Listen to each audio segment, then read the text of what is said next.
तो भाई मैंने कुछ टाइम पहले एक वीडियो डाला था क्लच को लेके।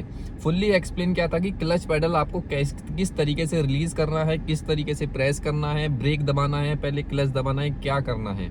तो पूरा एक्सीडेंटल सिचुएशन में हाई स्पीड पे गाड़ी को कैसे कंट्रोल कर सकते हैं उसके बारे में भी मैंने उसी वीडियो में डिस्कस किया है। लेकिन एक भाई का उस वीडियो को देखने के बाद इंस्टाग्राम पर मेरे पास डायरेक्ट मैसेज आया कि भाई हाफ क्लच का आपने इसमें मतलब जिक्र नहीं किया, आपने वो एक्सप्लेन नहीं की, मतलब हाफ क्लच कब यूज करते हैं और इंजन और गियर बॉक्स का क्लच से क्या संबंध है और क्या ही मतलब उसमें नुकसान हो जाएगा अगर हम इस किसी सिचुएशन में हाफ क्लच को ज्यादा यूज करते हैं। तो आज की इस वीडियो में मैं बिल्कुल फुल्ली एक्सप्लेन करने वाला हूँ सिंपल तरीके से कि क्या होता है हाफ क्लच। तो सबसे पहले आपने सुना होगा, कभी आप डॉक्टर के पास या फिर कहीं हॉस्पिटल में गए होंगे, भाई सभी के साथ ऐसी सिचुएशन आ जाती है। एक होता है ईसीजी, इलेक्ट्रोकार्डियोग्राफी, इलेक्ट्रोकार्डियोग्राम भी बोल देते हैं उसको, लेकिन ऐसे ही है भाई। जैसे उसमें सभी चीजें पता लग जाती है ना कि हार्ट बीट क्या है, किस तरीके से हमारा हार्ट काम कर रहा है या फिर नहीं कर रहा, प्रॉपर क्या चीजें हैं क्या नहीं है। ऐसे ही गाड़ी के अंदर एक आप माइंड में बिठा लीजिए, पहले एक ईसीजी ही तरीके से होता है जिसको हम इंजन और सी से क्लच और जी से गियर, इन तीनों का ही संबंध है आपस में। तभी ये गाड़ी हमारी आगे की डायरेक्शन में या पीछे की डायरेक्शन में मूव कर पाती है। तो वो कैसे करती है, सबसे पहले आप ये समझिए। जैसे ही हम इस तरीके से क्लच होता है और अब मानिए गाड़ी का क्लच पेडल हमने बिल्कुल छोड़ रखा है, तो ठीक है, गाड़ी खड़ी है एक जगह पर, क्लच दबाऊंगा तो इस तरीके से आप यहाँ पे साइड में ये जो फोटो चल रहा है इसको भी देखिए, साइड में यहाँ ऐसे मतलब क्लच दबाया तो ये गैप बन गया। फिर मैंने लगाया गाड़ी के अंदर फर्स्ट गियर, ठीक है, क्लच प्रेस है, और जैसे ही मैं क्लच को रिलीज करूंगा तो ऐसे ही मतलब हमारा जो क्लच है बिल्कुल आपस में चिपक जाएगा और पूरा पेडल रिलीज करने के बाद उसमें धक्का देने लगेगी, मतलब वो बिल्कुल अटक जाएगा उसमें और आगे की तरफ हमारी गाड़ी बढ़ने लगेगी। सेकंड गियर लगाना है मुझे, फिर से मैं क्लच पेडल दबाऊंगा, क्लच दबाते ही हमारी गाड़ी में और उसमें क्लच में गैप बन गया प्लेट में। फिर से मैं उसमें सेकंड गियर लगाया, सेकंड गियर के बाद जैसे ही मैं क्लच को रिलीज करूंगा धीरे धीरे आके इस तरीके से हमारा जो क्लच प्लेट है वो फिर से चिपक जाएगी और फिर आगे की तरफ बढ़ने लगेगी, इंगेज हो जाती है, मतलब उससे जुड़ जाती है इंजन को घुमाने के लिए। बस ये सिंपल काम है। अब इंजन जो होता है हमारी क्लच प्लेट को किस तरीके से खराब कर देता है वो होती है हाफ क्लच। कभी कभी बम्पर टू बम्पर ट्रैफिक में ये सिचुएशन आती है कि भाई हमें हाफ क्लच पे चलाना बहुत ज्यादा जरूरी पड़ जाता है गाड़ी को, तो हम हाफ क्लच पे चलाते हैं, क्लच दबाया फिर से वो अलग हो गई, ठीक है।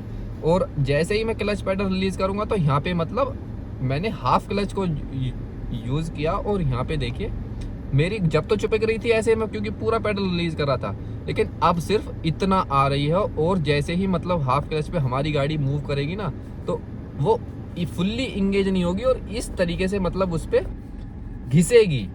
तो उससे घिसने के कारण हमारी जो क्लच प्लेट है वो हीट हो जाती है।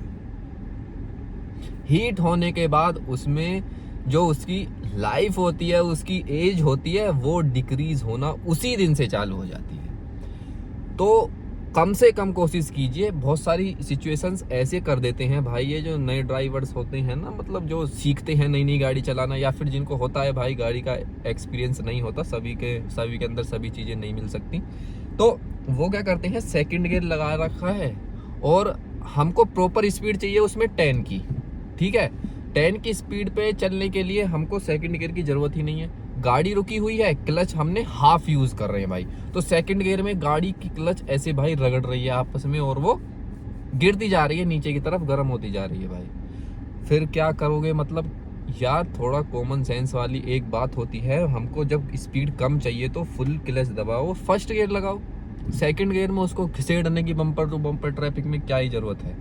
तो जैसे ही मैं फर्स्ट गियर लगाऊंगा तो पूरा क्लच पेडल रिलीज कर दूंगा तो वही मेरे को 10 की स्पीड मिलेगी फर्स्ट गियर के अंदर। अब भाई सेकंड गियर लगाऊंगा तो आरपीएम कम होगा और इंजन के राउंड ज्यादा होंगे और उसके बाद देखिए यहाँ पे स्पीड हमारी 20 हो जाएगी, चाहिए मुझे 10 की स्पीड।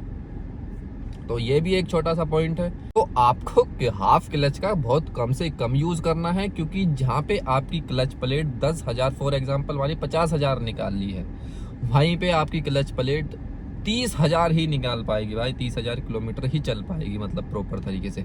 या फिर उसमें काम कराइए, या फिर भी भाई वो बात नहीं आती जो साथ वाली, मतलब क्लच प्लेट नहीं होती है ना, ऐसे घिस घिस के वो बेकार हो जाती है, बिल्कुल डैमेज हो जाती है। और एक चीज़ और आपने कभी नोटिस की हो, कब पहचान होती है कि हमारी क्लच प्लेट आपस में भाई बहुत तगड़ी तरीके से रगड़ रही है? हमारी जो गाड़ी के ये क्लच प्लेट है उसके जलने की स्मेल बहुत गंदी आती है गाड़ी के केबिन के अंदर। कभी आपने नोटिस किया होगा? आप जो है एसी वाला बटन देख रहे हैं ना, यहाँ पे एयर सर्कुलेशन का जो बटन होता है, अगर आप इसको ऑफ करके रखोगे तो ज़्यादा आएगी, अगर आप इसको ऑन करके रखोगे तो चांसेस हो सकते हैं आपको 50% आए। ये भी एक पॉइंट है। तो आप कभी देखना, जब हाफ क्लच यूज़ करो बम्पर टू बम्पर ट्रैफिक में, तो आपकी गाड़ी के केबिन के अंदर बहुत गंदी स्मेल आती है भाई। तो उस टाइम पे आपकी क्लच प्लेट जल रही होती है, फूक रही होती है भाई, उसकी एज माइनस जाएगी, बिल्कुल ख़त्म हो जाएगी। एंड पॉइंट पे आके आपकी गाड़ी इस डायरेक्शन मूव करना बंद कर देगी। तो भाई इस सिचुएशन में आपको सिर्फ यही काम करना है, कभी कभार तो आपको यूज़ करनी है, या फिर आपका यही एक मुद्दा है कि क्लच से पैर रख के भी मत चलाना, क्लच पे पैर अपना लेफ्ट वाला, क्योंकि उसमें फ्रिक्शन पैदा होती है, जिसके कारण थोड़ी बहुत भी अगर रगड़ रही है ना, हल्का सा भी मूव है, मानिए बिल्कुल इस तरीके से जुड़ी हुई है वो, और अगर हल्का सा भी इस तरीके से भी चल रही है ना, तो भी दिक्कत है उसमें। और क्लच प्लेट का गाड़ी के अंदर बहुत तगड़ा खर्चा आता है, और सभी चीज़ों में आती है। आप टू व्हीलर ले लीजिए, जो ऑटोमेटिक नहीं होती, वो तो अपने आप ही इंगेज होती हैं, अपने आप ही छुटती हैं, वो अलग चीज़ हो गई। या फिर IMT आता है, इंटेलिजेंट मैनुअल ट्रांसमिशन, उसमें क्लच का कोई रोल नहीं होता, उसमें यहीं पे भाई एक गियर के नीचे ही कुछ लगाया हुआ होता है, उससे ही हमारी गाड़ी के गियर वगैरह चेंज हो जाए। जैसे ही हाथ रखते हैं तो उसी तरीके से वो सेंस कर लेते हैं, मतलब ECU इस तरीके से लगाए जाते हैं इलेक्ट्रॉनिक्स उसमें।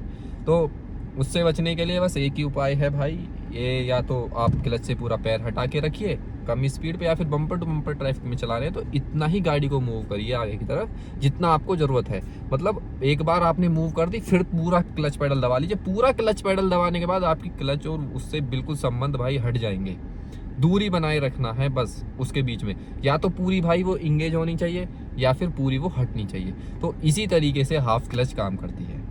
हाफ क्लच के नुकसान बहुत सारे हैं और फ़ायदे उससे ज़्यादा हैं। एक तो आपके भाई मोटा खर्चा होने से बच जाएगा, ठीक है, और नई गाड़ियों के अंदर भी ये चीज़ हो जाती है। नई गाड़ी खरीद के लाए शोरूम से, हाफ क्लच पे चला रहे हैं भाई उसको, वो जलने की उसकी स्मेल इतनी गंदी आती है कि भाई पूछो ही मत। आप कभी नोटिस करना है इस चीज़ को। सो फ्रेंड्स, आई होप आप लोगों को ये वीडियो पसंद आएगी, और जिस भाई ने भी डायरेक्ट मैसेज किया था उसके लिए भाई थैंक यू। और आगे भी ऐसी कोई नए टॉपिक्स देने के लिए इंस्टाग्राम हैंडल विशान डागर 1 यहाँ पे शो हो जाएगा, आपको लिंक डिस्क्रिप्शन में मिल जाएगा, वहाँ पे जाके मुझे कर सकते हैं, सब्सक्राइब और कर लेना साथ में।